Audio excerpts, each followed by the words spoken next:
Ici Radio Taïwan International. C'est François-Xavier Boulet pour vous présenter l'émission Taïwan en ébullition.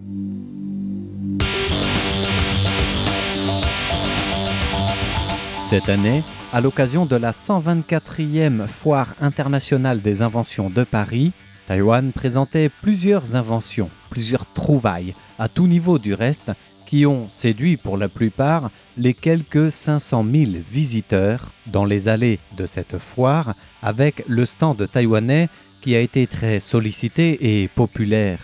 D'ailleurs, le concours Lépine, qui est conjointement organisé chaque année avec cette foire de l'invention de Paris, a distingué plusieurs des inventions taïwanaises présentées sur le stand, avec 6 médailles d'or, 10 d'argent et 45 de bronze.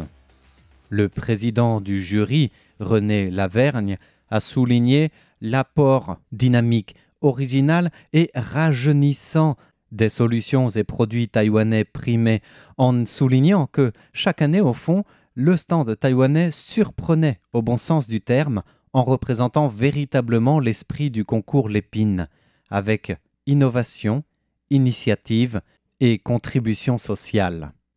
Nous disions que les inventions taïwanaises étaient sur plusieurs plans, parce que, en plus des inventeurs, des entreprises, des étudiants aussi étaient de la partie. Et si le stand taïwanais était populaire et sollicité, c'est aussi parce que le pavillon Taïwan était, cette année encore, le plus grand participant sous bannière de délégations étrangères, avec pas moins de 35 entreprises et 61 brevets exposés. Alors parmi les trouvailles, parmi les curiosités, que pouvait-on découvrir ? Eh bien une protéine fluorescente rouge extraite d'une algue endémique de Taïwan pour l'observation cellulaire et la médecine de précision. Un vrai atout prometteur. Ou encore un revêtement automobile hydrophobe inspiré de l'effet de lotus. Ou bien encore un sac de secours multifonction. Et j'en passe. Le chef de la délégation taïwanaise, organisateur du pavillon de toutes ces inventions, sachant que le stand de Taïwan était aux abords de l'allée centrale de ce salon de l'invention de Paris, Xu Qiechong a avoué qu'il avait été parfois difficile de gérer toute l'affluence tant la fréquentation des allées du salon faisait converger de nombreux curieux vers le stand de Taïwan. Alors, en dehors de cette présentation générale, de cette mise en situation du concours Lépine et de la foire de l'invention de Paris, porte de Versailles, il ne fallait pas rater certains produits. Nous allons revenir en détail après la présentation générale de Xu Qiechong qui nous souligne les deux grandes tendances qui se sont dégagées cette année parmi la plupart des inventions proposées par les participants taïwanais.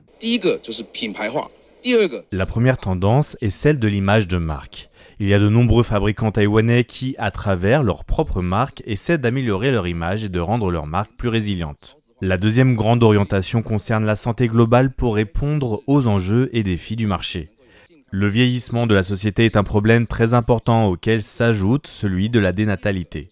Donc, grâce aux technologies d'automatisation et de l'intelligence artificielle, nous voyons émerger de nombreuses solutions visant à faciliter la vie des personnes âgées pour qu'elles bénéficient d'une vie de retraité en bonne santé. Il s'agit là aussi d'une tendance majeure des innovations.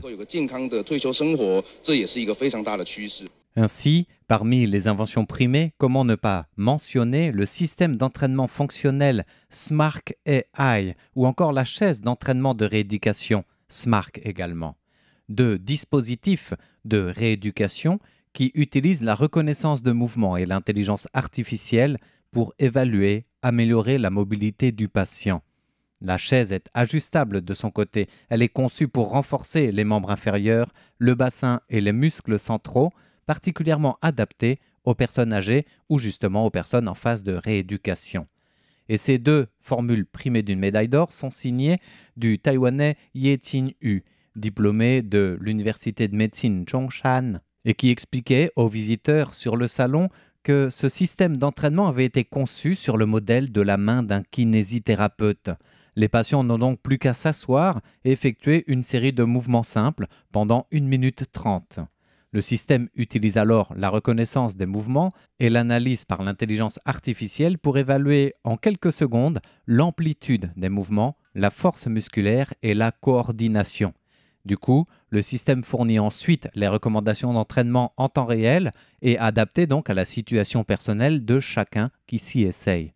Et le système prend aussi en charge l'enregistrement des données dématérialisées, le suivi des progrès de rééducation, afin d'aider les accompagnants, les soignants et le médecin dans la gestion de la santé à long terme.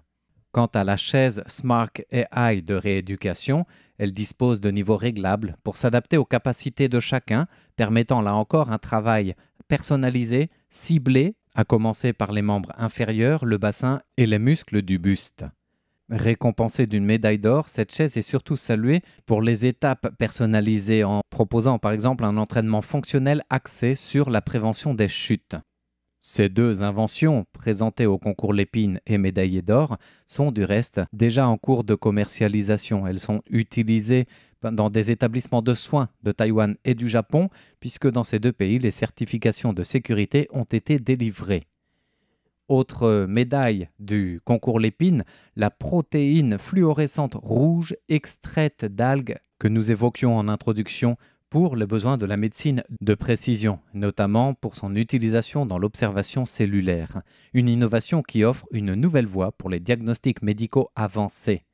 Cette protéine fluorescente rouge est même une avancée notable dans le domaine des biotechnologies marines. Elle est extraite d'algues indigènes.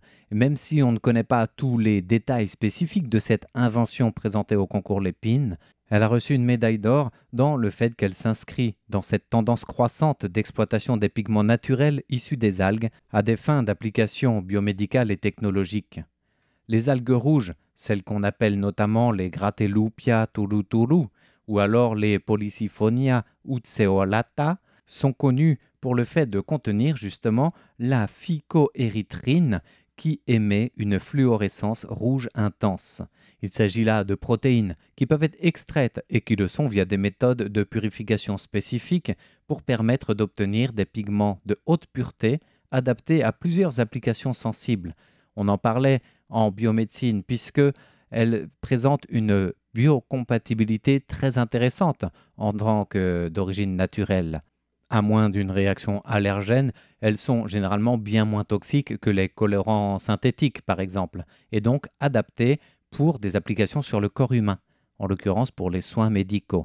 En plus, il y a une stabilité reconnue de ces protéines naturelles, et ce même dans des conditions thermophiles, ce qui est intéressant puisque ça élargit le spectre de leur utilisation potentielle. Quant aux applications médicales, ces protéines fluorescentes naturelles extraites d'algues peuvent être utilisées comme des marqueurs fluorescents pour l'imagerie cellulaire, pour certains diagnostics médicaux comme des sondes dans les tests de biochimie, sans parler de la possibilité de développer des bioproduits innovants. Une autre médaille d'or dans un tout autre domaine pour Taïwan, celui du revêtement automobile biomimétique imperméable. Inspiré de l'effet feuille de lotus, ce revêtement offre une protection contre l'eau, contre la saleté et prolonge en même temps la durée de vie des véhicules. Ce revêtement est reconnu par la propriété naturelle observée sur les feuilles de lotus, qui sont en fait super hydrophobes.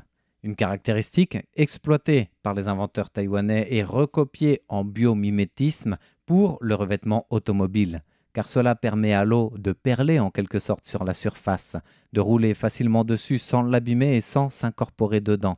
Et elle emporte avec elle les saletés, les contaminants, poussières et autres résidus, lui conférant du même coup une capacité auto-nettoyante remarquable.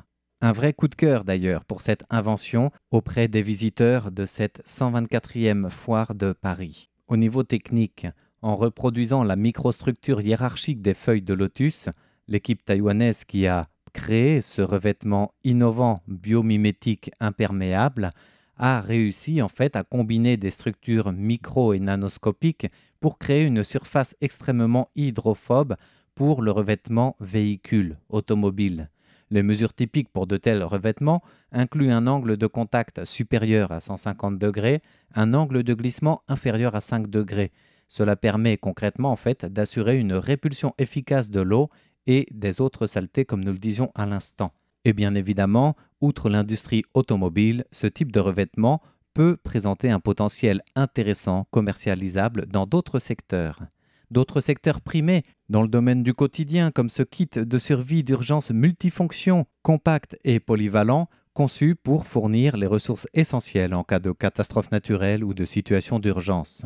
À noter aussi un dispositif de détection de lavage des mains, primé d'une médaille d'or au concours Lépine, qui est en fait un système qui détecte et assure un lavage efficace de vos mains en contribuant à la prévention des infections qui séduit les infrastructures publiques ou les environnements médicaux adaptables à tous les lavabos ou presque. Et bien voilà pour un aperçu de la participation taïwanaise à la Foire de l'invention de Paris et des médailles du concours Lépine 2025. Merci de votre écoute.